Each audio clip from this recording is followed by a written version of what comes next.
Welcome, everyone, and thank you for joining us today. I'm Scott Dawson, President of Core Business Solutions. Cybersecurity and insurance are now deeply connected.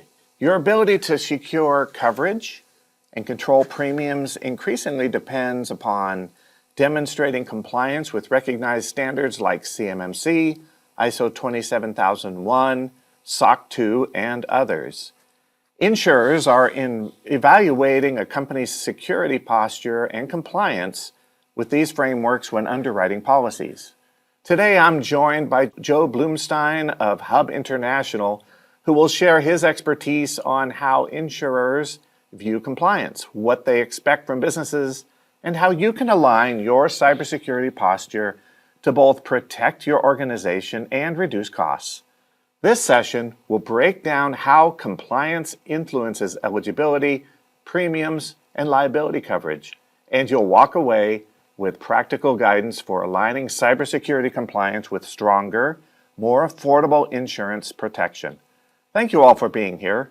Now, let's get started.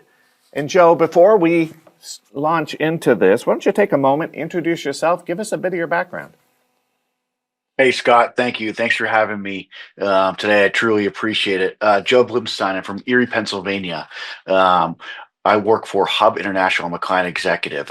Actually, we were a fourth generation family firm until we joined the Hub family last August 2025 or August 2024. And so I can't believe it's already been a year, but it's been a great journey.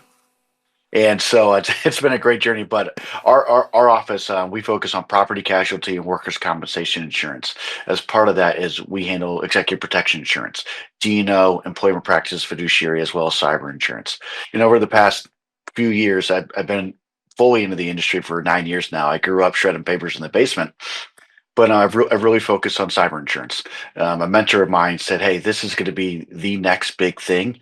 You need to start learning this." And so, next thing you know, I'm reading different policies, processes, procedures, and I really got involved prior to the pandemic regarding cyber insurance and what insurance companies are looking for.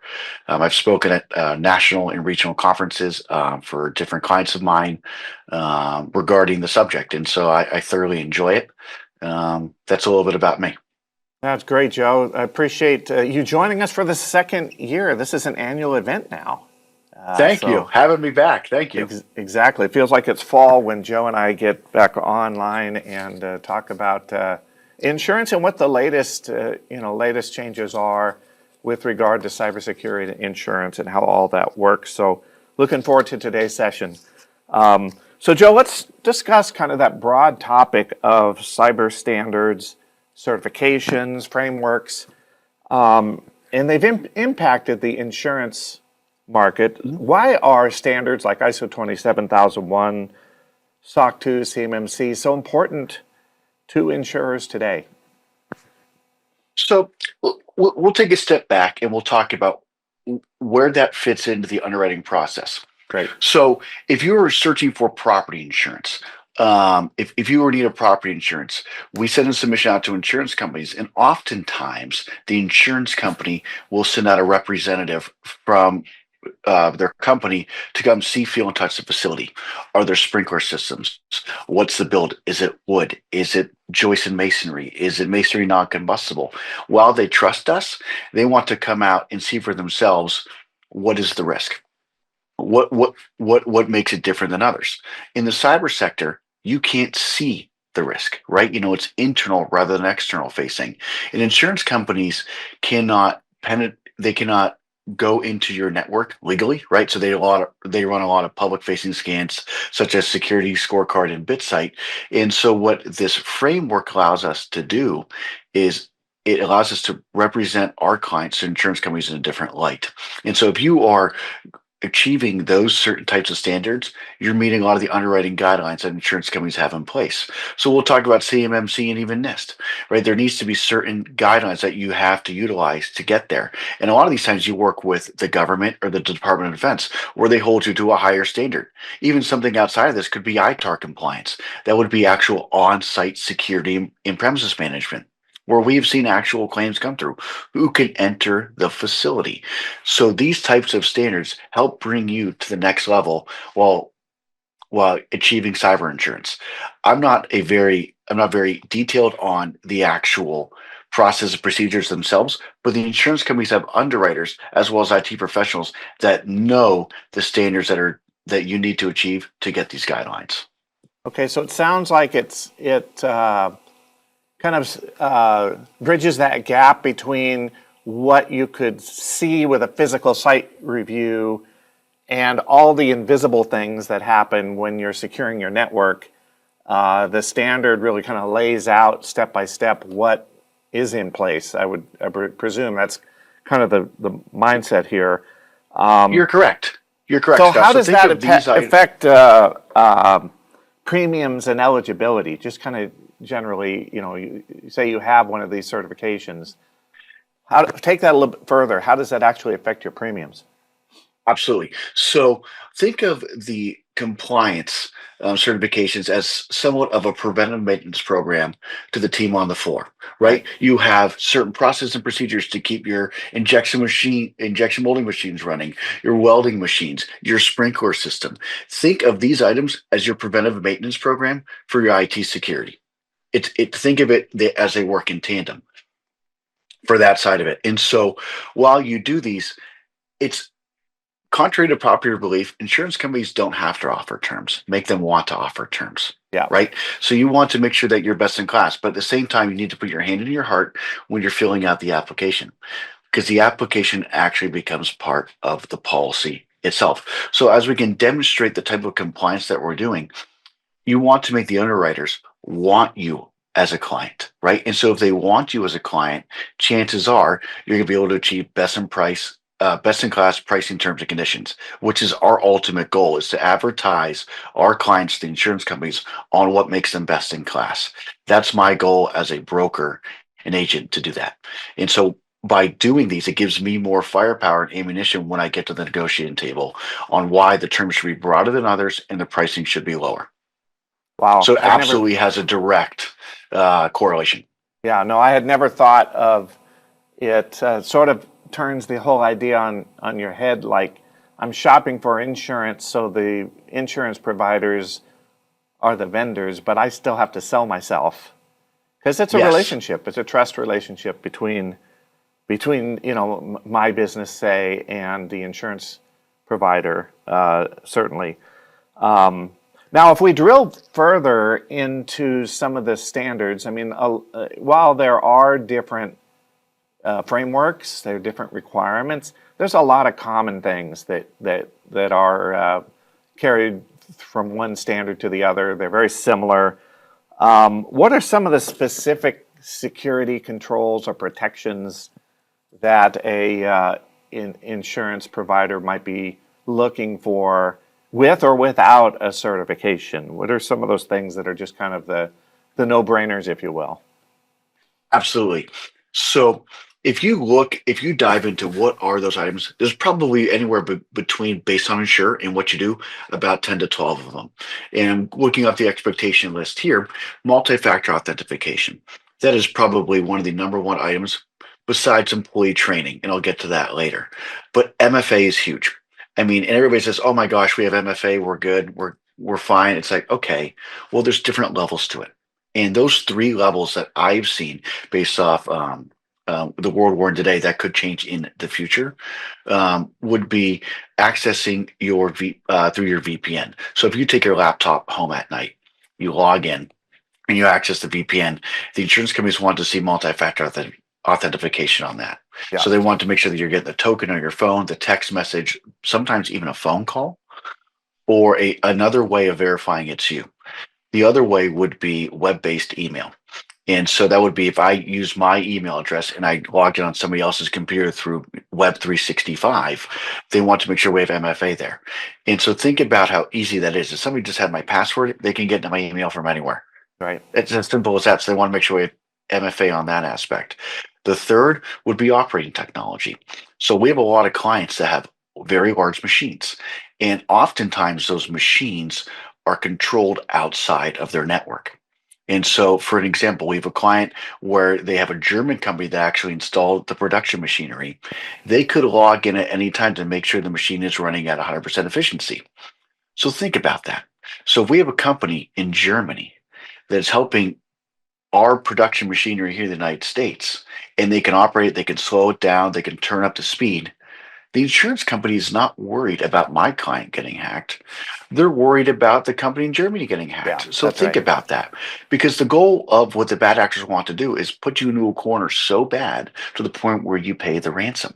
That's the goal of all of this is they want to get paid and go to their next victim. That's the Yeah. goal. Immutable and tested backups are massive. As I mentioned before, what do the bad actors want to do? They want to push you into a corner to the point where you need to pay the ransom. That would be through holding your data for ransom or holding your production machinery for ransom. And so having those backups allows you to cut the cord and get back up to where you were. And we've seen a lot of different ways where this has been done. I have a client that takes their backups to a safety deposit box at a bank 3 or 4 times a week. They Wow. do that. I mean, that's as immutable enough line That's as you right. get, right? Yeah. And so that's the key to have those changes. And so they want you to be able to, okay, we can access their data, but we've got the backups and we can go from there. Endpoint protection. That would be having an antivirus software watching all of your endpoints. Well, what's an endpoint? That would be your laptop, cell phone, iPad. What is going on? These types of devices can see, okay, is there somebody in the system that should not be here? Right? You know, it's like the Cleveland Browns reaching the end zone. It doesn't happen a lot. I'm a Yeah, Browns that's right. fan, so I can say that. But I unfortunately can say that. But those systems are designed to realize, okay, something doesn't add up here. Are the bad actors in here? And there's dozens of different firms that do that. So those would be some of those items that we can go from there. But we talked about incident response planning as well. The key is to have the plan in place, right? If something happens, what do we do? If there is a cyber claim, oftentimes everybody just says, "Oh, I called the number on the policy." Well, while that's important, that's not actually notifying the insurance company. So what's nice to have is I try to advertise to all my clients. There is a number on the policy. It's a 1-800 number. So if you walk in one day, you find there's skull and crossbones on the computer. I say that because I've seen it. You have the breach coach to call.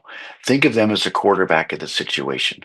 You have your IT firm, you have your IT department, or any other stakeholders, executives in the company. Call them. That's a law firm. They help get the ball rolling. And what you should be doing is working with your broker in unison regarding putting the insurance company on notice. And so how that all works together is the insurance company has pre-approved panel providers to help work with you. And then what works depending on policy, does the insurance company pay on behalf or reimburse them over time? So having that plan in place on who does what is huge. And they want that to be tested annually is what I've seen now. That could Mm. change, but they want to make sure that you have a written plan in place, keyword written and printed out, not on the network, and having it somewhere else, Yeah, right? that's right. Yeah. Yeah. Having it somewhere else would be big, Scott. Yeah. That would Yeah. be a big part of it. Yeah, And for the sure. continuous monitoring, making sure that, our systems are up to date, right? Watching what's going on. That goes hand in glove with endpoint protection, making sure that we're seeing, are things being monitored? Are we testing out our machines? Are we seeing how they're working? What does our IT hygiene look like? So that would be a good part of it. Another part on there, Scott, that I can't harp on enough would be employee education. Yeah. Um, think of the bad guys, the bad actors, like water in a flood situation. They're looking for the easiest way to get in. And what is that? That's human error.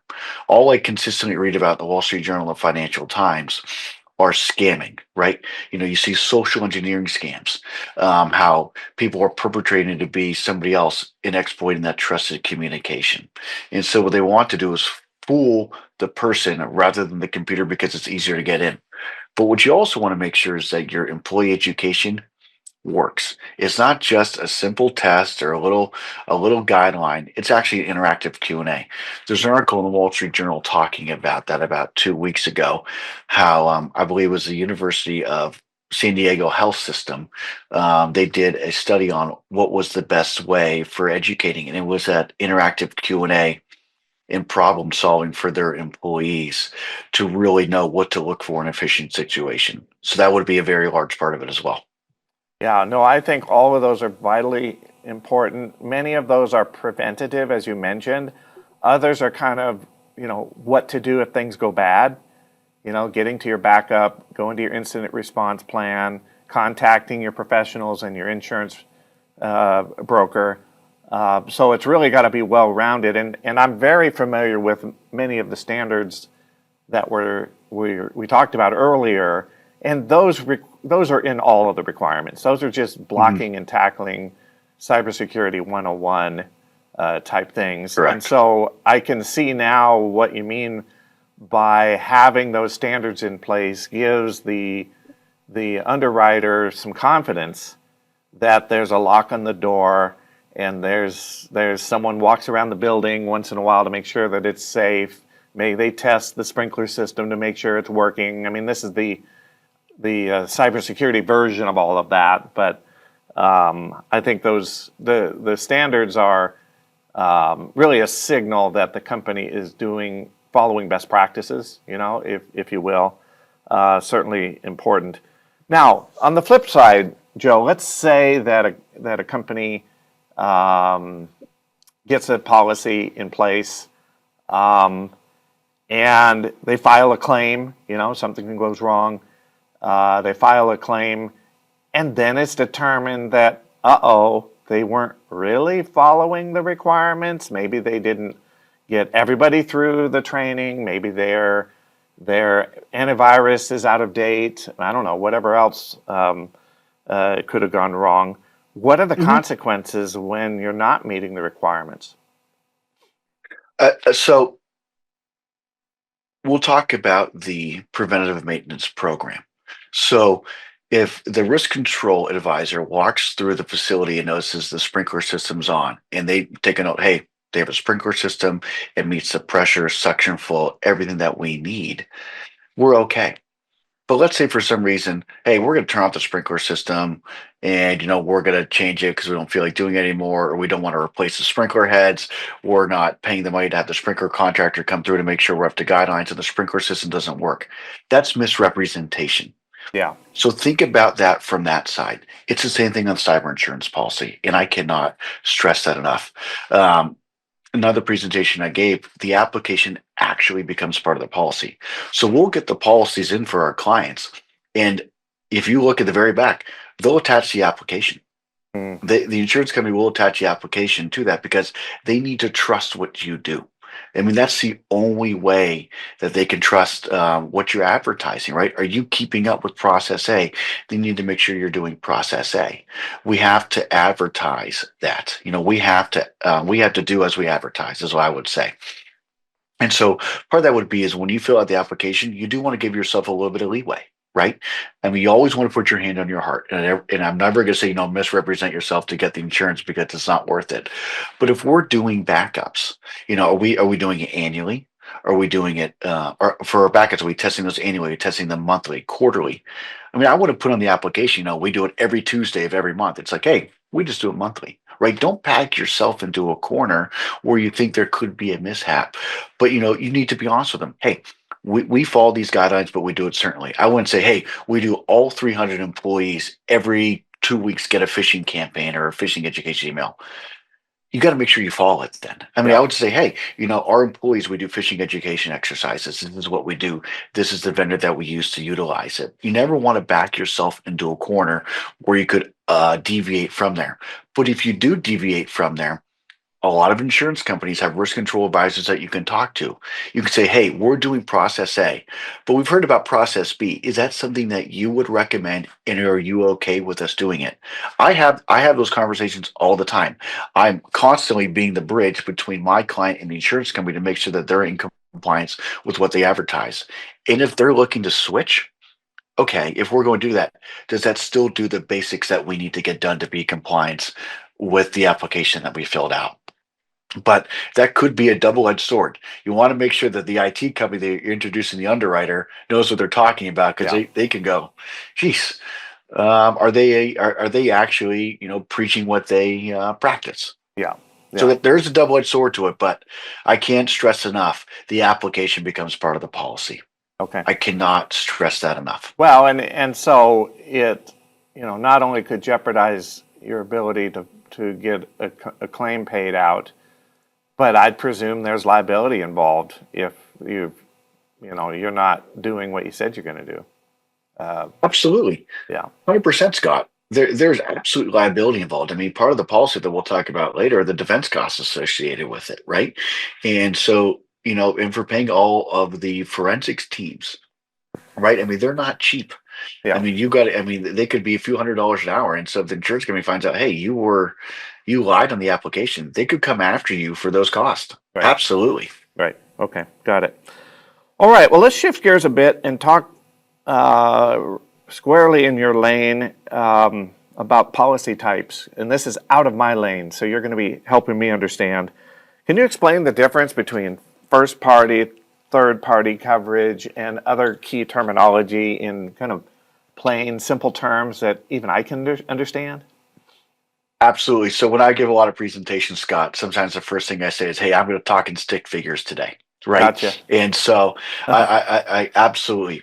So if you look at your cyber policy here, first party and third party coverages, these are some of the main items that are on there. Now they may differ. They may differ by insurer, but we'll get to that in a second.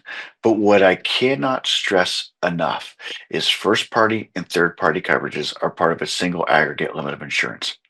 Now, there are some insurers out there that may separate first party and third party coverages, but that's become extremely rare in today's age. 7 years ago, that was easy. Now, Hmm. not so much. Hmm. And so let's talk about this. So we'll go through first party coverages first and third party coverages after. First party coverages.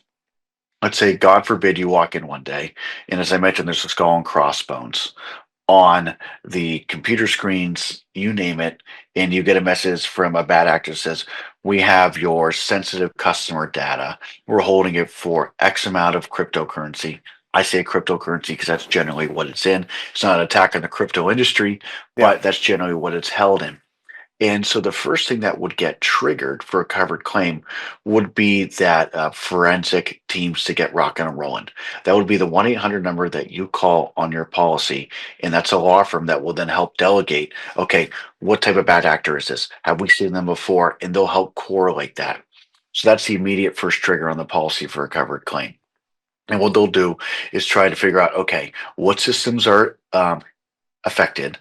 What data do they have? Do we have backups? Can we change everything? That would be the first few items that are taken into effect there. And then the other few items that you had on there would be business income and extra expense.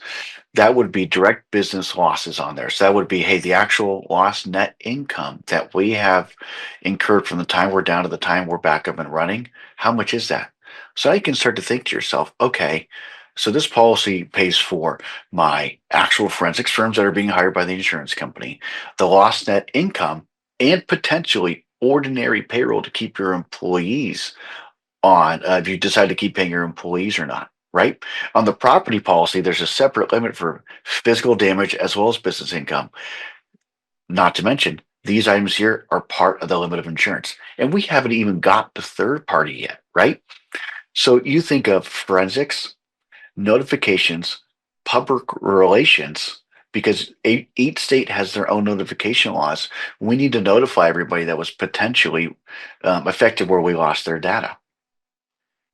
The very bottom left corner here would be the actual extortion payment itself. And so how that would work would be is the client works directly with a forensics team hired by the insurance company, a pre-approved provider that has to be approved by the insurance company. I can't stress that enough again. They actually negotiate for, okay, you have us locked down so bad. We really need the keys back to get rock and rolling. Can we negotiate a ransom payment? And so how that generally would work would be the client takes out X amount of currency to pay the bad guys, and hopefully you get the keys back. I can't promise that you would get the keys That's back. right. Yeah. I can't promise it, right? It all depends on the situation. But there's also issues here too, Scott.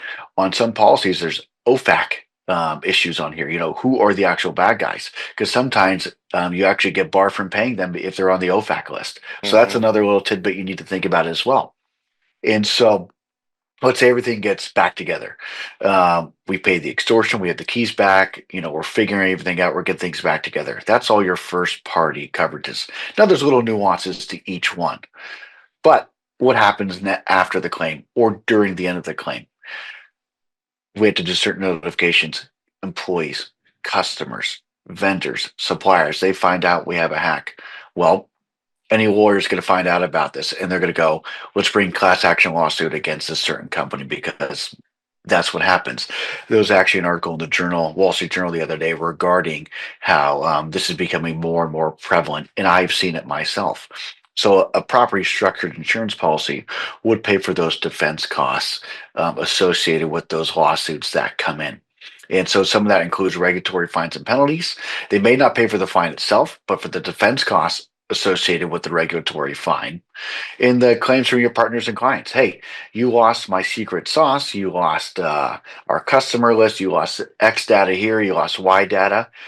And they're going to bring a lawsuit against you. And so those third-party defense costs come into play generally after the claim or when it becomes towards the end of the claim. But what I need to say it again is that all of those are part of your aggregate limit of insurance. Now, sometimes some policies will have a separate breach cost associated with it. It all depends on the insurance company used to structure that, but it's not the way that it used to be, Scott. So what you need to think about is, okay, let's think about my client. We are, I'll say for an example purposes, a plastic injection molding company. All of their machines might be tied to the network. Well, that's a very big business income standpoint, right? So if we can't produce plastic pieces parts, that's a big business income risk for me. But now if I'm just a manufacturer, I'm a welding operation, they can't really lock down my production machinery. So they'll probably go for more of my customer and employee data. But for a plastic injection molding company, not only will they go for your sensitive data, but they'll want to lock down the heartbeat of the organization, right? So you need to think about from those sides, how big could that business income loss be? Think about hotels, restaurants, right? I mean, that's a big business income risk, but at the same time, that's a big payment card compliant risk as well.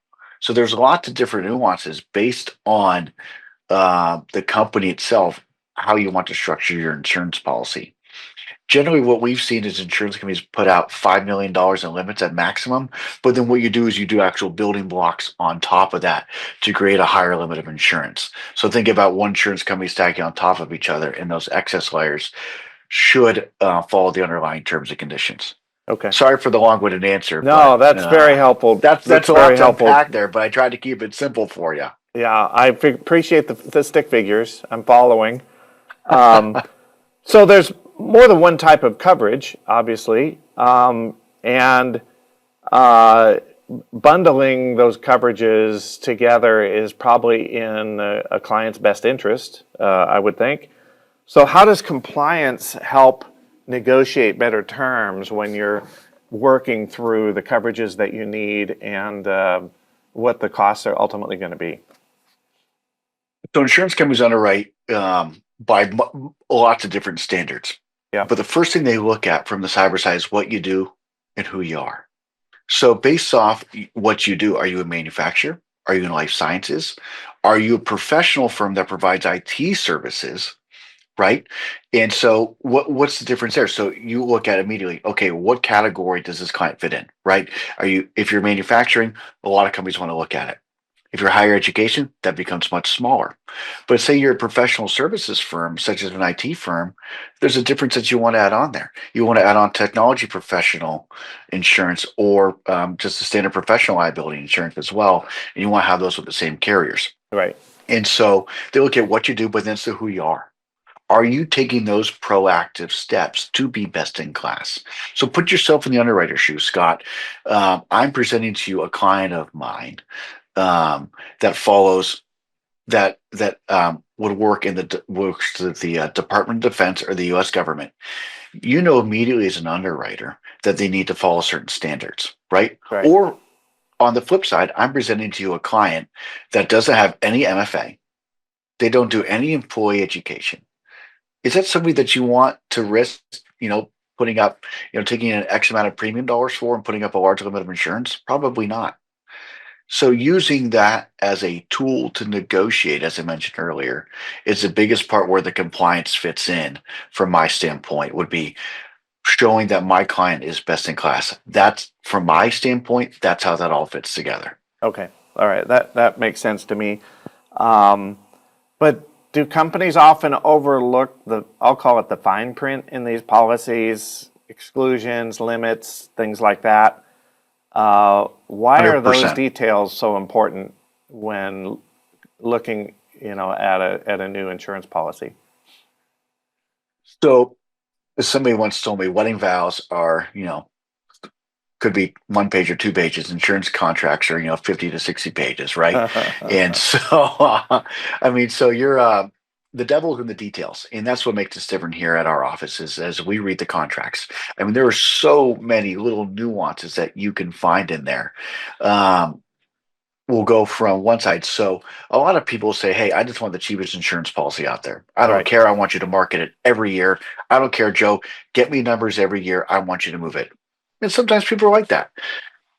And it's much easier to do that on a standard property casualty program rather than a cyber insurance program. Cyber insurance is something that is called claims made insurance. That means the policy that responds is when the claim is made. Yeah. Correct? So we'll just use January 1st as a renewal date. So I have a client with insurer A, and they're going to switch to insurer B on January 1st because insurer B is much cheaper, better policy terms and conditions, you name it. Well, when you fill out the application for insurer B, there's that warranty statement on there. And that warranty statement is going to say, do you know of anything that could give rise to a claim? Hmm. And that's key. That is exactly key because who knows of what could give rise to a claim? Is it limited to the C-suite level? Is it any employee? Some insurance policies will say any employee. Some will say your executive team or your CISO. And so let's say this. We'll just bring up an example. An employee clicks on a link in October, and they said, "Oh my gosh, well." The next thing I know, my computer starts to glitch. I see that somebody is, trying to, take data from me. They know something is wrong. Let's say they don't report that to the insurance company. Fast forward to February 5th. They come in one day, they've got the skull and crossbones on their computer. The Right. forensics team is going to realize, hey, these guys, the bad actors got in here prior to January 1st. We're gonna disregard the claim because when you have that warranty statement, you say you don't know of anything that could give rise to a claim. So whenever we're switching cyber policies, it keeps me up at night. Not just the 2 kids I have that are 2 and 1, but it's when you're switching these policies, it creates great risk. I mean, I unless there is an absolute reason that you need to do it, I strongly suggest not switching cyber policies. I mean, because of that exact reason. That's the stuff that keeps me up at night is that claims made wording and being ultra sensitive to that. Now, oftentimes, Scott, warranty statements are on renewal policies. Our office here has a practice of crossing that out. Some insurance companies want us to do it, so I've actually gone to different insurance carriers because I can't stand the warranty statement. Yeah. For all renewal businesses, we just cross it out. And we actually have a national carrier here um, that approved us to be the only agency in the country that allows them to cross out that warranty statement at renewal. I went to the head of the underwriting on there. I said, "Hey, I can't live with this. For any renewal business, we need to cross this out." And they told us no. I said, "Okay, well, I'm probably going to end up moving all my clients away from you because I have other carriers that have allowed me to do that." And so this went to the very top, and I'll never get having the conversation there where they made a change just for our office, saying, "Hey, we respect what you're doing. We understand. For you only, we will allow you to not sign that warranty statement for a renewal business." So long-winded answer. That's a very big contract detail on there Yeah. that we look at. Yeah. Yeah. Yeah. That makes complete sense. Well, you brought up the subject of cost and cost savings, and what are some of the, I guess, best practices as a company is looking either for new insurance policy or renewal, and they're looking at cost savings? What are things that can help get the premiums down without cutting corners on the coverage? I mean, when you are looking to get cyber insurance, you have to fill out the applications, right? Yeah. So what they want you to do is fill out the applications. Are you doing, as I mentioned earlier, employee education, MFA on those levels that I talked about. How do you segment your IT, information technology, and OT, your operating technology? How are you doing that? Are your backups offline, immutable, or offline, immutable, or segregated, right? You're doing endpoint detection, endpoint response. How are you addressing privileged access management, right? So think of this. If I'm in the accounting department, do I really need to have all the engineering drawings or have access to them? Probably Right. not. It Right. goes back to the adult age, Scott. Stay in your lane. Don't take that negatively, but if I'm the accounting team, do I really need to have all the engineering drawings? Probably not. Because, like I said before, the bad guys want to go for somebody that has a lot of access. Think of privileged access management as the janitor. They have the keys to every room. They want to go for that privileged admin, right? They want to go there. How's your patching hygiene? Are you keeping up with the bugs that come out from technology companies? How are you doing that sort of patching for critical vulnerabilities? How are you managing end of life software? Right. So insurance companies get very, very sticky when it comes to end of life software, because if something happens to that software and that company's not in business anymore, they have nobody to talk to help Yeah. remediate the problem. So they're more worried about signing that policy limit check. How are you doing physical security, right? That goes back to that SOC compliance or even ITAR compliance, right? If you're doing those, that helps your physical security. I swear I kid you not, I had a claim where it was a financial institution. Ready for this? And so they knew the IT firm that they talked to. And so what the bad actors did was this is as old school as it gets, Scott. They would see they knew the IT firm would go there probably once every 2 months on a certain day. And so what the bad actors saw was they followed the emails and they would say, okay, hey, I'm coming at these times. And I just walk in the server room and I go from there. So the bad actors, they saw the clothing that the IT firm was wearing. They actually took somebody's IT badge, scanned it, put somebody's page on it, and they just walked in one day to the front desk. Go, hey, I'm from XO IT company.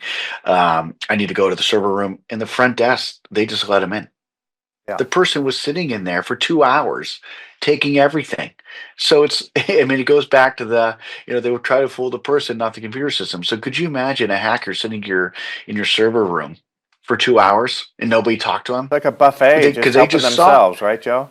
That's Yes, exactly what it is. they Yeah. were having a heyday back Yeah. there. Yeah. And so, I mean, just think of how scary that could be. So, it's managing that contractor access to the network and having incident response planning, right? If it goes bad, do we have a plan in place? Yeah. So those are really those big items that the insurance companies look for to not only get insurance, Scott, but then bring you to that next level. And they also insurance policies. They are very proactive.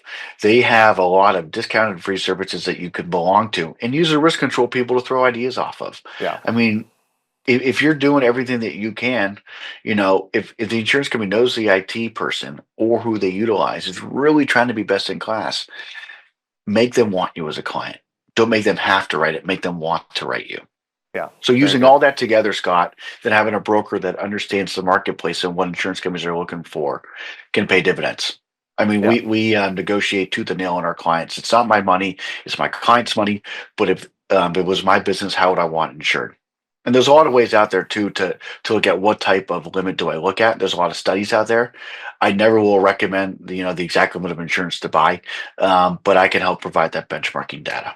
Gotcha. Great. All right, Joe. So as we close out on the content portion of today's session, what are some of the most important steps that you'd advise a company to take right after this webinar and they start thinking about cyber insurance, whether their current policy is adequate? Maybe they haven't, heaven forbid, don't have insurance policy. Maybe they're trying to evaluate whether to upgrade. I mean, what are some practical steps for our listeners here today? First one would be if you purchase cyber insurance today, know what your policy has. Yeah. Know the first thing, if you purchase cyber insurance today, save the breach coach number to your cell phone. That would be my first thing. If you don't have it now, save it. Because if there's a fire in the factory at the facility, you call 911, right? Your 911 is that breach coach. That would be if you ask me at the very end of all this, Scott, what does cyber insurance give you besides financial backing to help pay for a claim? It's a number to call. Yeah. Know who that contact is to call. Have that saved in your phone. I can't stress it enough because your broker should have the number with you, but what if you can't reach them? Yeah. Right? You owe a duty to the insurance company to put them on notice right away and to get that breach coach involved. The other part would be is sit down and understand what I have and what I don't have. What's my limit of insurance? Who are the panel providers? Who are the insurance company vendors that are pre-approved that I have to work with? Is there a local outsource IT firm that knows everything that would be crucial to work with as part of a claim? Need to get them approved. Maybe the insurance company will add them. I can't promise it, but some insurance companies will add those local IT firms or those other services that you utilize onto the panel provider firms. Those would be the first things I would say. And I would look at your limit of insurance. Know what industry you're in. Think about the revenue of the size of your company, what you have, and does this correlate? I mean, think about it. I mean, if you go through, I've only got $1 million of insurance, but my revenue is $75 million. Yeah. It's not enough. I Right. mean, think about we talked here about first and third party costs. Okay, what would be my lost net income? What's the ordinary payroll? What could they hold me for ransom? How much is the forensics going to cost over time? And then for that eventual class action lawsuit that comes in, that would be it. If you don't buy insurance, look into it. 100%. I mean, we've actually seen D&O claims where, not on my clients, but I read about it, where they did not look for cyber insurance. They got hacked and became a D&O claim because they did not take their fiduciary responsibility to help protect the company. So we've seen that happen. But absolutely investigate it and talk with your IT team. If you're connected to the internet, you have a risk to a hack. No questions asked. Look into it. Have your IT firm fill out the application. Even if you don't want to buy it, if you say, hey, I don't want to have it, have them fill out the application as a risk assessment, right? And have your agent go out and get quotes. And if you can't get quotes on it because you're not following certain guidelines, well, if the insurance company won't offer terms, that means you're not doing what they're looking for. Right. They're not going to put out a limit of insurance if you're not following the guidelines that you need to follow. So sorry, Scott, that's kind of a two-pronged answer. If you have insurance, what to look for, but if you don't, you have to look at it. I cannot stress it enough. Think of the bad actors like arsonists. They're trying to run around and light the building and get into your network, right? It's consistent. Yeah. Consistent. Very good. Very I mean, good. people aren't trying to light our office building on fire, but they're trying to get the network every second. Right. It is what That's it right. is. Yeah, it is. That's right. That's the world we're in. So, Joe, let's wrap up with this question. I know you mentioned if you have policy, you want to stick with it, but you're also in business. You're a broker, and you're glad to talk to folks if they're looking for help on maybe getting a new policy or upgrading what they're doing. Why is engaging brokers important in this whole process? What role does the broker play? And how are they part of kind of next steps for someone who may be listening here today?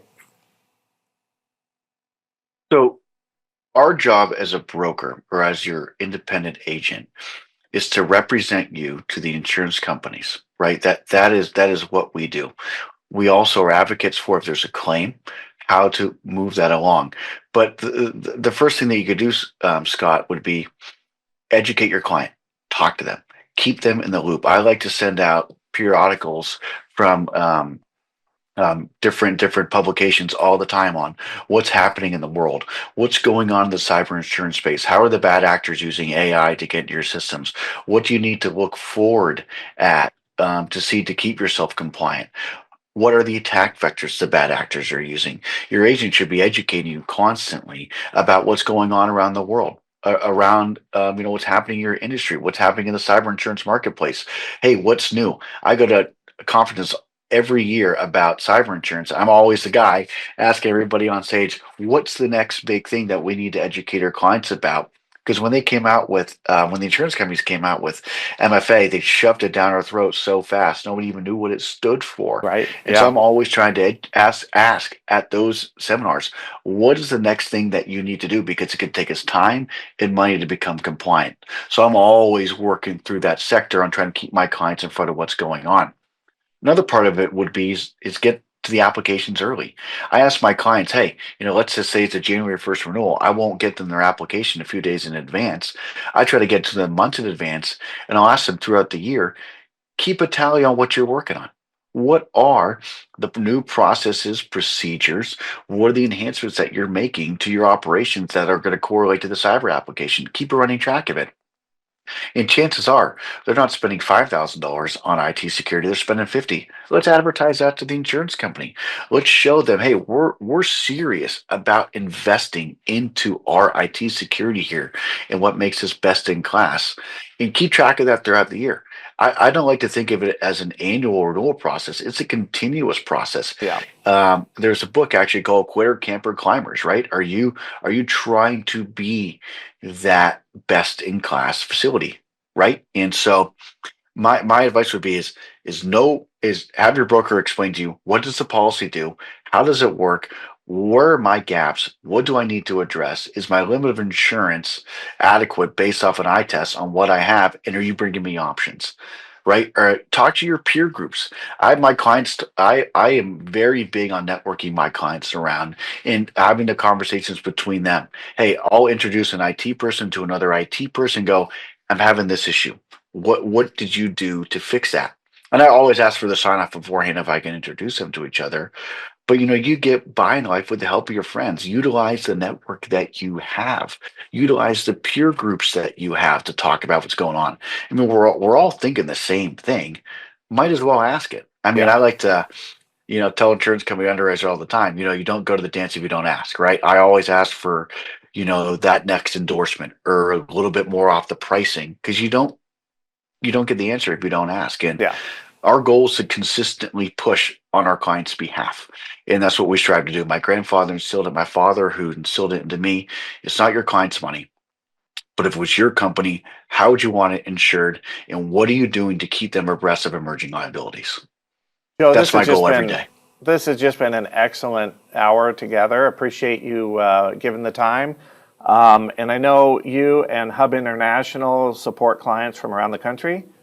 So if any of our listeners are looking to investigate further on cyber insurance and how compliance to various standards might help you in getting the best policy terms and price and coverage for your company, give Joe a call. We're certainly glad to promote Hub International. Great partnership we've had for a couple of years now, Joe. So.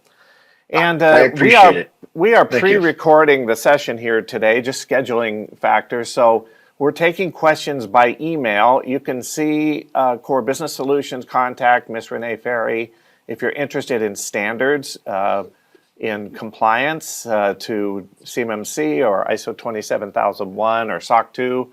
If your company's kind of in that journey of getting help to achieve one of these certifications, please give Renee a contact. And if you're interested in insurance, anything insurance, as you can hear, we had an expert here today in Joe, and his contact here is here as well. But feel free to send in questions. We look forward to hearing from everyone. But thank you, Scott. Joe, so much for your insights. Thanks for everybody who joined us today. We hope this discussion has given you clarity on how compliance with frameworks like CMMC, ISO 27001, and others can strengthen your cyber insurance position while reducing costs. Now remember, cyber insurance is not just about transferring risk. It's about demonstrating readiness, resilience, and ongoing commitment to security. We'd like to thank again our co-sponsors today for today's webinar. If you need help creating or improving your CMMC employee training program, reach out to us. Core Business Solutions offers gap assessments, documentation templates, and turnkey secure enclave solutions to make compliance easier.